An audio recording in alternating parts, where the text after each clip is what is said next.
সকল কিল্লে জন্ম দিলাম কইতে পারি না জন্ম দিও বুয়া গেলে কাম করি খন লাগে শালা বুকা বলে বলো ডাং ডাং করে হচ্ছে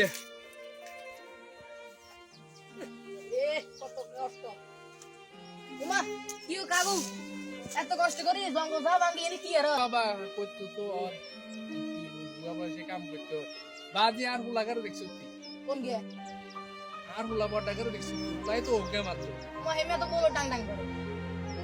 হবে না মনে গিরিন ভারি গেছে না তারপরে খাই কি খাই আর আমি শালা বুকা বলে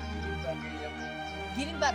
গ্রিন বার গেছে আজ আইয়ক আইয়ো এতের গ্রিন বার কিন্তু যদি আয় যদি লাল বাত ন করছি আর নিয়ে নে কষ্ট করতে করতে মরি না ঘরতে নিয়ে গিরিন পাকে গেছে আইয়ক বিয়া দাও আইয়ক আল্লাহ বিয়া দাও আল্লাহ বেয়াদব কিন্তু বুড়ো বয়সে আমরা ছেলে সন্তানরা বাবাকে কষ্ট করে বাবাটা বুড়ো বয়সে কত কষ্ট করে সন্তান এই জিনিসটা কি সন্তানের উচিত মা বাবাকে রেসপেক্ট করা ধন্যবাদ সবাই ভালো থাকবেন সবাই আমাদের ভিডিও